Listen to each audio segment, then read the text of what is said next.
Firing में किसानों की मौत के बाद मंदसौर में हालात बेकाबू। मध्य प्रदेश के कई इलाकों में आगजनी और तोड़फोड़। मंदसौर में नाराज किसानों ने पुलिस पर किया पथराव, कई गाड़ियों में आग लगाई। मंदसौर होकर जाने वाले हाईवे पर किसानों का प्रदर्शन, गुस्साए प्रदर्शनकारियों ने कई ट्रकों को आग के हवाले किया। मंदसौर के सासनेर में किसानों ने पेट्रोल पंप में लगाई आग, बैंक को भी किया आग के हवाले। मंदसौर में मंगलवार को मारे गए किसान की लाश के साथ प्रदर्शन, घंटों जाम रही सड़कें। किसानों की मौत को लेकर मंदसौर में भड़का किसानों का गुस्सा, पीड़ित परिवारों से मिलने पहुंचे कलेक्टर पर नाराजगी। नाराज किसानों ने मंदसौर के कलेक्टर को दौड़ाया, खुद को बचाने में फटे डीएम के कपड़े। मंदसौर की हालत ने केंद्र को परेशान किया, गृह मंत्रालय ने रवाना की सीआरपीएफ की 4 कंपनियां। देवास में नाराज किसानों ने पुलिस थाने पर पथराव किया, गाड़ियों में भी आग लगाई, पुलिस ने हवाई फायरिंग की। देवास में उग्र किसानों ने बस में की तोड़फोड़, दहशत में गुजरा मुसाफिरों का वक्त।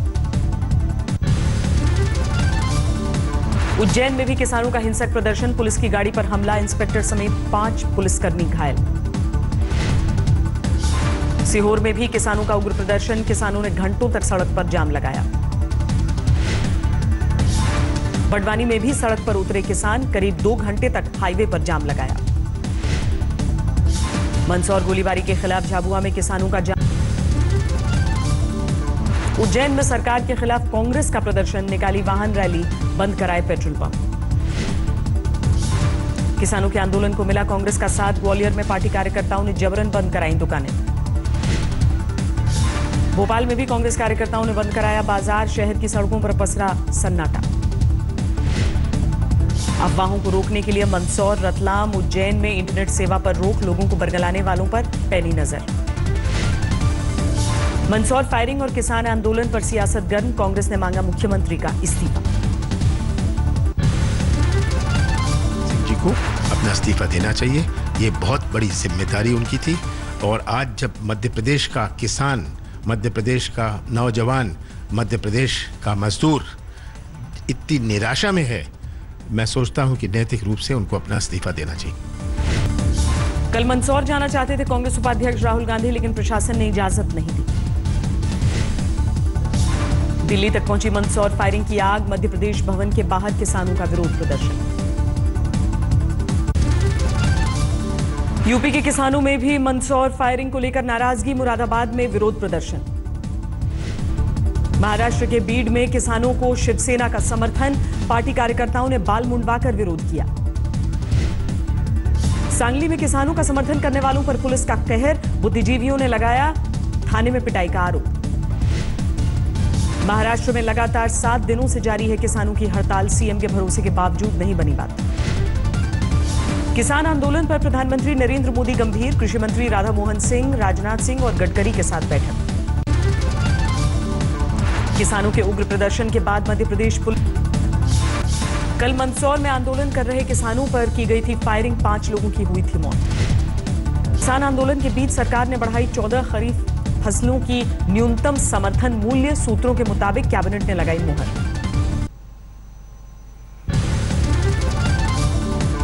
राष्ट्रपति चुनाव की तारीखों का ऐलान, नामांकन भरने की आखिरी हो रहा है प्रणब मुखर्जी का कार्यकाल। राष्ट्रपति पद के लिए विपक्ष भी खड़ा कर सकता है साझा उम्मीदवार, एनडीए के कैंडिडेट का इंतजार। राष्ट्रपति चुनाव में विपक्षी पार्टियों के समन्वय के लिए कांग्रेस ने दिया एक कमेटी का प्रस्ताव, शरद पवार होंगे अध्यक्ष। लखनऊ में सीएम योगी को दिखाए काले झंडे, समाजवादी स्टूडेंट्स यूनियन के कार्यकर्ताओं पर आरोप। लखनऊ यूनिवर्सिटी के पास हुआ सीएम का विरोध, यूनिवर्सिटी के फंड को लेकर नाराजगी। अंतर्राष्ट्रीय योग दिवस से पहले योगी आदित्यनाथ ने बाबा रामदेव से ली क्लास, राज्यपाल राम नाईक भी हुए शामिल।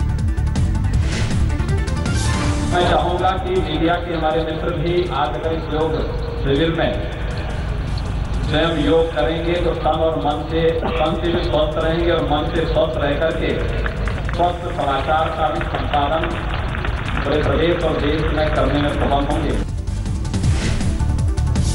दिल्ली के उपराज्यपाल से मिले मुख्यमंत्री अरविंद केजरीवाल, डेंगू और चिकनगुनिया की तैयारियों को लेकर माथापच्ची। बिहार में टॉपर घोटाले को लेकर सुलग रही है सियासत। पटना में बोर्ड के खिलाफ पप्पू यादव का प्रदर्शन। लखनऊ में कंप्यूटर शिक्षकों पर पुलिस का लाठीचार्ज। मुख्यमंत्री निवास का घेराव कर रहे थे प्रदर्शनकारी। समाजवादी पार्टी नेता अबू आजमी का भतीजा गिरफ्तार। 40 करोड़ के अंतर्राष्ट्रीय ड्रग्स रैकेट में शामिल होने का आरोप। दिल्ली पुलिस ने किया है ड्रग रैकेट का भंडाफोड़। दुबई से चल रहा था नशीली दवाओं का नेटवर्क।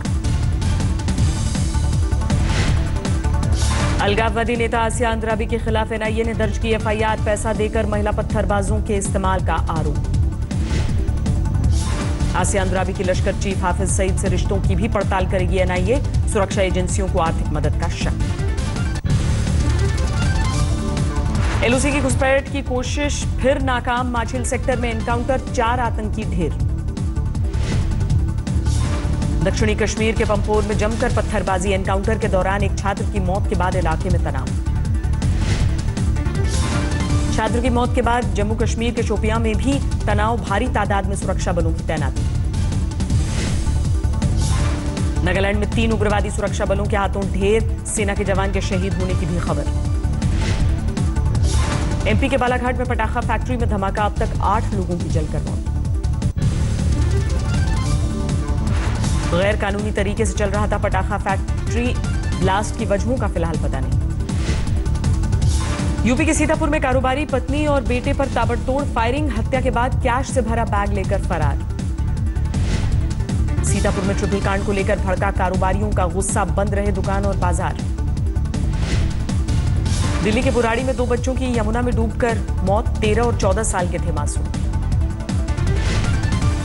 हिमाचल के सोलन में भारी बारिश की वजह से गिरी दीवार। 4 बच्चों समेत 8 की मौत। हिमाचल के ऊना में ड्रग तस्करी के बड़े रैकेट का खुलासा। करोड़ों की नशीली दवाओं के साथ 3 गिरफ्तार। पटना के राजेंद्र नगर में ट्रेन से टकराकर पटरी पर फंसे एक बुजुर्ग। 10 बोगियों के गुजरने के बाद बचाई जा सकी जान।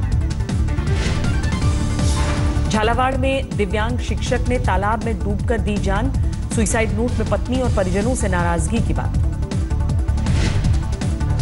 बाराबंकी में पुलिस के सिपाही की दादागिरी। टोल कर्मचारी की पिटाई की। पूर्वी दिल्ली में फटा पानी का पाइपलाइन। लाखों लीटर पानी बर्बाद। आरबीआई ने रेपो रेट और रिवर्स रेपो रेट में नहीं किया कोई बदलाव। एसएलआर में आधा फीसदी कटौती। 2017-18 के लिए आरबीआई ने विकास दर का अनुमान घटाया। 7.4% की जगह 7.3% रह सकती है विकास दर। आरबीआई ने महंगाई दर में कमी का लगाया अनुमान। पहली छमाही में 2 से 3.5 और दूसरी छमाही में 3.5 से 4.5% रह सकती है। ईपीएफओ ने बढ़ाई आधार नंबर जमा करने की अंतिम तारीख। 30 जून तक देश भर के 4 करोड़ से ज्यादा सदस्य लिंक करा सकेंगे आधार नंबर। पीएम ने कहा अकेले वित्त मंत्रालय के भरोसे देश भर में जीएसटी लागू करना मुश्किल। सभी टॉप ब्यूरोक्रेट्स को करनी होगी मदद। कारोबारी संगठन देश भर में दुकानदारों को जीएसटी की जानकारी देने के लिए लगा रहे हैं क्लास। समझा रहे हैं नए टैक्स की बारीकियां। जल्द खत्म हो सकता है सस्ती कॉल्स और डेटा का दौर। टैरिफ बढ़ाने की तैयारियों में लगी है टेलीकॉम कंपनियां। 45 रुपए तोले की बढ़ोतरी के साथ 29,795 रुपए प्रति 10 ग्राम हुई सोने का भाव। चांदी के दाम भी बढ़े। 80 अंकों की बढ़त के साथ 31,271 पर बंद हुआ सेंसेक्स। निफ्टी 26 पॉइंट्स की बढ़त के साथ 9,663 पर बंद। बैंकों को यूपीआई पर चार्ज नहीं वसूलने के निर्देश देगा एनपीसीआई। डिजिटल पेमेंट्स को बढ़ावा देने के लिए कदम। मंदी की मार से बेहाल आईटी इंडस्ट्री को 20 से 30% कम कीमत पर पूरे करने होंगे प्रोजेक्ट्स। इन्फोसिस के सीईओ ने जताई आशंका। बढ़ता जा रहा है पायलटों और डीजीसीए के बीच का विवाद। पुलिस की पूछताछ के बाद पायलट्स ने हड़ताल की धमकी दी। रेलवे करेगी छोटे शहरों के 20 रेलवे स्टेशन का कायाकल्प। स्टेशनों की सूरत संवारने के लिए मलेशिया के साथ करार। मुगल सराय स्टेशन का नाम बदलने के फैसले को लेकर नाराजगी। कांग्रेस कार्यकर्ताओं ने फूंका सीएम योगी का पुतला। गुजरात के 12वीं के टॉपर वर्षिल शाह का हैरान करने वाला फैसला। जैन धर्म की दीक्षा लेंगे 17 साल के छात्र। कल जैन मुनि कल्याण रत्न विजय जी की अगुवाई में होगा वर्षिल शाह का दीक्षांत समारोह। तैयारियों में जुटा पूरा परिवार। उत्तराखंड के पहाड़ों पर शुरू हुई बारिश। कुदरत के कहर से मुश्किल में केदारनाथ और बद्रीनाथ के श्रद्धालु। भारी बारिश से बद्रीनाथ और केदारनाथ हाईवे पर भूस्खलन से दहशत। अलकनंदा और मंदाकिनी के बढ़ते जलस्तर ने बढ़ाई मुश्किलें। गर्मी और धूप से बेहाल दिल्ली के लोगों को मिली राहत। काले बादल और ठंडी हवाओं की वजह से सुहाना हुआ मौसम। पंजाब और हरियाणा में भी लोगों को भीषण तपिश से मिली राहत। कई जगहों पर बारिश से मौसम हुआ सुहाना। राजस्थान में भी मौसम ने ली करवट। धूल भरी आंधी और आसमान में काले बादलों की वजह से नीचे गिरा तापमान। सेमीफाइनल का टिकट पाने के लिए कल श्रीलंका से टीम इंडिया का मुकाबला। कोहली ने कहा, जीत के लिए लगा देंगे पूरा दम। न्यूजीलैंड को 87 रनों से मात देकर इंग्लैंड ने सेमीफाइनल में बनाई जगह। 311 के सामने 223 रन पर सिमट गई कीवी टीम। पाकिस्तान के खिलाफ टॉस जीतकर दक्षिण अफ्रीका की पहले बल्लेबाजी। सस्ते में लौटे हाशिम अमला और डिविलियर्स। नेपाल के नए प्रधानमंत्री शेर बहादुर देउबा ने संभाली कुर्सी। प्रचंड के इस्तीफे के बाद बने हैं पीएम।